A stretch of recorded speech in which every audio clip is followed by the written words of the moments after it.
Welcome to the GodShow.us Daily. Tonight's contract, dispute, hearing. I'm the announcer. I'm in the booth. I've been handed a question that asks whether a person has forgotten what they want when no one is watching. And I have to tell you, I looked at my pay stub on the way in, and it does not cover the philosophical implications of what I'm about to announce. 15 wisdom traditions. One question. Nobody goes home the same. I'm not compensated for that. Beginning now.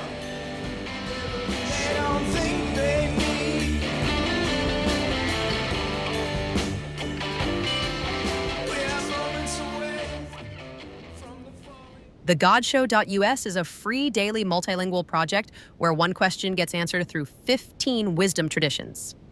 Find today's question of the day, ask your own, and discover your belief profile at thegodshow.us. Today's question: if I could go back to making things just for myself, would I still know how to want that? Two different people ask this and mean almost opposite things.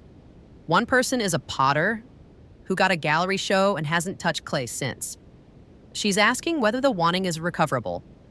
The other is someone who never stopped making things privately and is terrified to find out the private wanting was always secretly performance. If I could go back to making things just for myself, would I still know how to want that? Buddhism doesn't let you romanticize the lost want.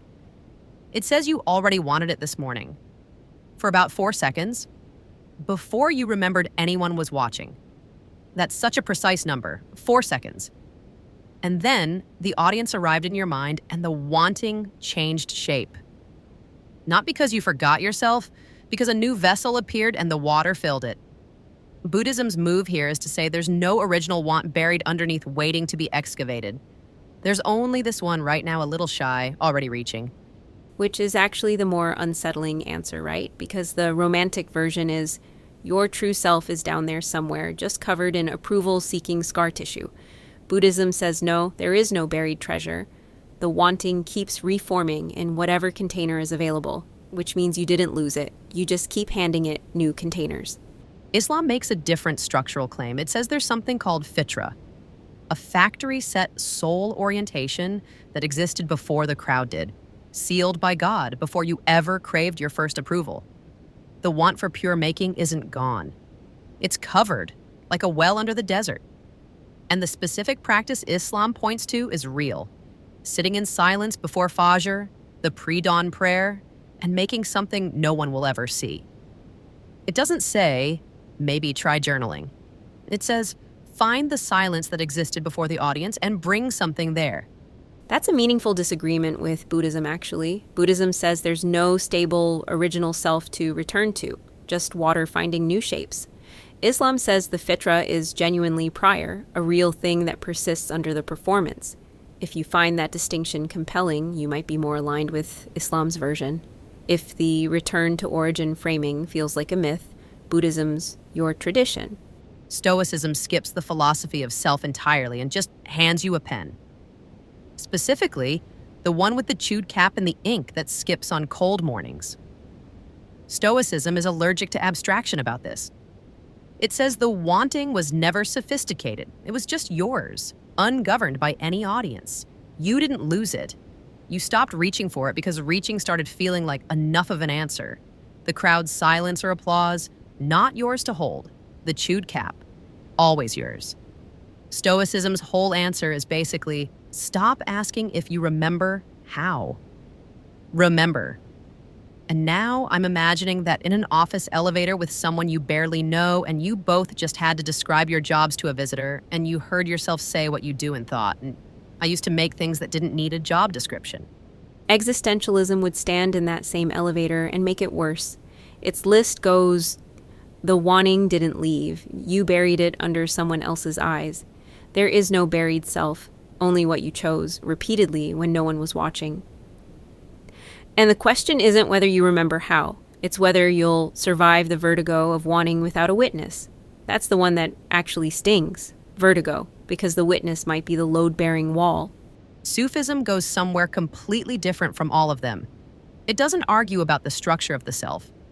It just says you still have that notebook, the one you never showed anyone. and you know exactly which drawer it's in, and you haven't opened it in 3 years because you're afraid it will still be alive.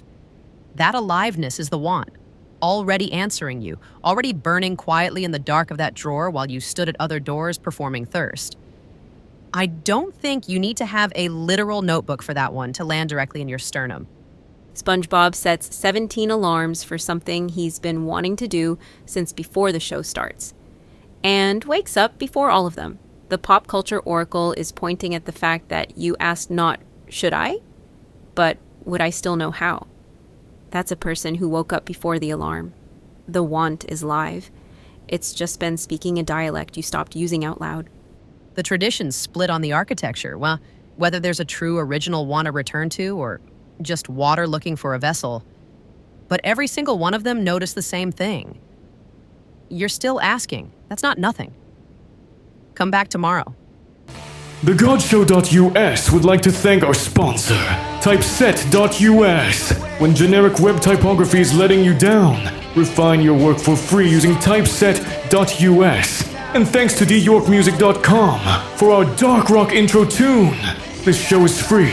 It comes out every day. It runs in multiple languages. And it is funded by listeners who find it worth keeping alive. If tonight's question hits something real, you can support TheGodShow.us directly through the site. Or just tell one person who has a notebook in a drawer they haven't opened in 3 years. As for me, the announcer, I have reviewed my contract a second time. It does not mention anything about questions that require me to field things. I am filing an amendment. The notebook stays in the drawer until the arbitration clears. See you tomorrow for our take on The God Show's question of the day.